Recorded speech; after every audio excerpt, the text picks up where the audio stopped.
اہمیت پر زور دیا ہے۔ اسلامی تعلیم اور خواتین، سب سے پہلی چیز میں آپ لوگوں کو بتاؤں گی کہ nobody can deny its importance and our religion Islam also put special emphasis for our education, and there is a very famous hadith of Rahmatul lil Alameen, Prophet Muhammad sallallahu alaihi wasallam. He said, gain knowledge even if you have go to China, and this single hadith is enough to prove importance of education in Islam. But the most unfortunate truth is that education is badly neglected among Muslims. And the reason of neglection is that division of knowledge into two categories. The first one is religious education and another one is secular education. Religious education is about gaining knowledge of Islamic purpose, and secular education is about gaining knowledge of science, trade and technology. Some people believe religious education, some people believe secular education, some people neglect both of the education. So Islam never stops you to acquiring knowledge about secularism. Even it is legally permits you in the verses of Quran, Iqra, which means that to read, to seek knowledge, educate yourself, be educated, and read in the name of your Lord who has created. تعلیم کا اصل مقصد انسان کی کردار سازی اور شخصیت سازی ہے، مگر بدقسمتی سے اسے ہم نے روزگار پانے کا ایک ذریعہ سمجھ لیا ہے۔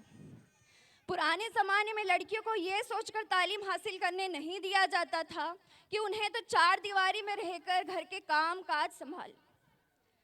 حالانکہ ایک تعلیم یافتہ عورت گھر کے کاموں کو ایک بہترین انداز میں سنبھال سکتی ہے، اور ایک تعلیم یافتہ عورت اپنے اولادوں کو بہترین پرورش دے سکتی ہے۔ تعلیم حاصل کرنا محض نوکری کرنے کو بڑھاوا نہیں دیتا، اور ہم لوگ اسی بات کو سوچ کر ہی تعلیم حاصل کرنے کے لیے لڑکیوں کو آگے نہیں بڑھاتے کہ انہیں تو آگے چل کر چولہا چوکھا یہی دیکھنا ہے، تو تعلیم کیوں حاصل کروائی جائے؟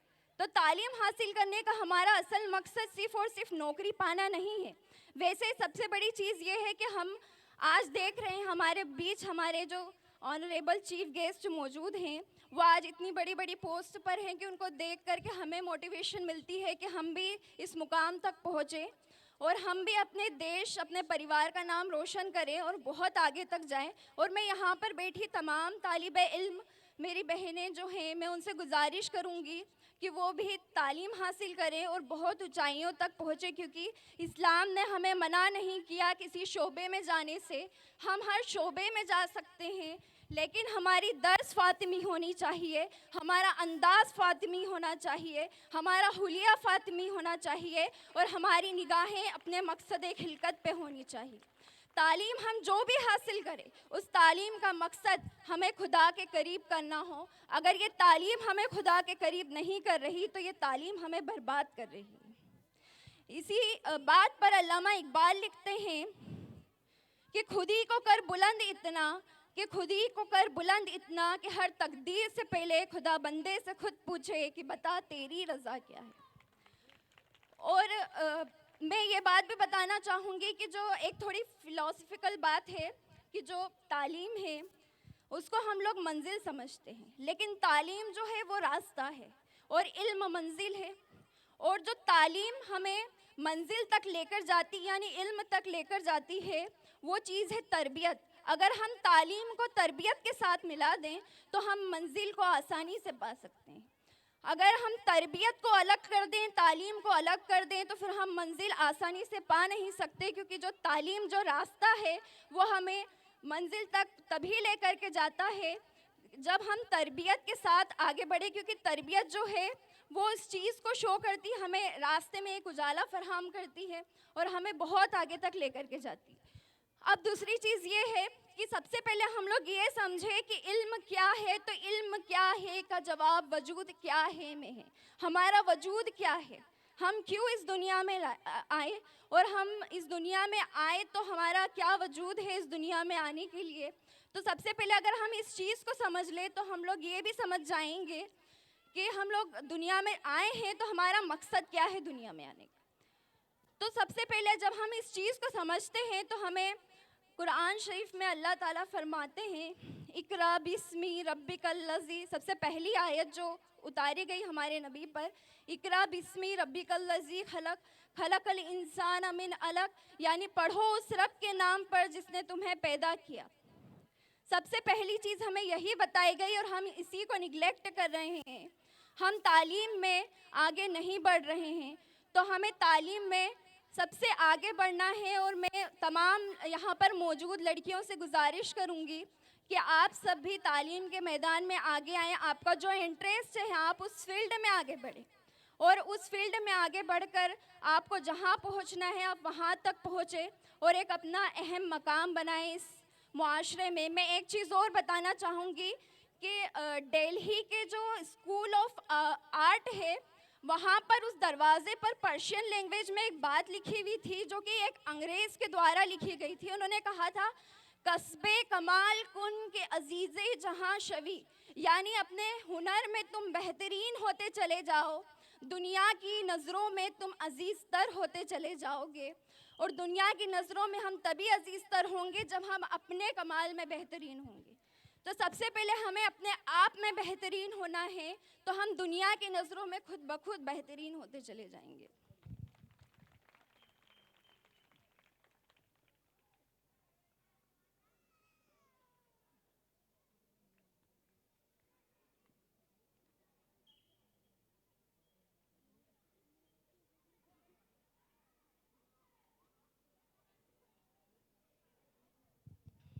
اب کچھ ضروری نکتے جو میں آپ لوگوں کے سامنے پیش کرنا چاہوں گی. سب سے پہلی چیز ہے کہ اگر ہم کسی فیلڈ میں آگے بڑھ رہے ہیں تو ہم اپنا پیشنس بالکل بھی نہ کھوئیں. اگر ہم اپنا پیشنس کھو دیتے ہیں تو پھر ہم اس چیز میں کبھی بھی آگے نہیں بڑھ سکتے. سب سے پہلی چیز ہے جو ہمیں کرنا چاہیے وہ ایک مضبوط ارادہ کرنا چاہیے. ہمیں عورتوں میں ایک لازوال قوت ہوتی ہے، وہ اپنے مقاصد کے بارے میں پکی ہوتی ہے اور ہار نہیں مانتی خواہ کتنی ہی مشکلات کیوں نہ آئیں. سخت محنت بہت زیادہ ضروری ہے. وہ کامیابی کے لیے محنت کرنے اور مسلسل کوشش کرنے سے نہیں گھبراتی. وہ جانتی ہیں کہ کامیابی آسانی سے نہیں ملتی اور اس کے لیے وقف اور نظم و ضبط کی ضرورت ہوتی ہے. خود اعتمادی یعنی کہ کامیاب عورتوں میں خود پر اعتماد ہوتا ہے. وہ اپنی صلاحیتوں پر یقین رکھتی ہیں اور خوف کا سامنا کرنے سے نہیں ڈرتی. لچک زندگی میں آنے والے چیلنج اور رکاوٹوں کا مقابلہ کرنے کے لیے قابل ہوتی ہیں. وہ ہار نہیں مانتی اور ناکامی کو سیکھنے کے موقع کے طور پر دیکھتی ہیں. مثبت رویہ، کامیاب عورتوں کا رویہ مثبت ہوتا ہے. وہ چیلنج کو موقع کے طور پر دیکھتی ہیں اور ہار ماننے سے انکار کرتی ہیں. قیادت کی صلاحیت، لیڈرشپ، وہ اکثر فطری لیڈر ہوتی ہیں جو دوسروں کو متحرک اور رہنمائی کر سکتی ہیں. وہ ٹیمیں بنانے اور انہیں کامیابی کی طرف لے جانے کے قابل ہوتی ہیں. سماجی ذہانت، وہ دوسروں کو سمجھنے اور اسے جڑنے کے قابل ہوتی ہیں. وہ جانتی ہیں کہ لوگوں کو کیسے متحرک اور متاثر کیا جائے.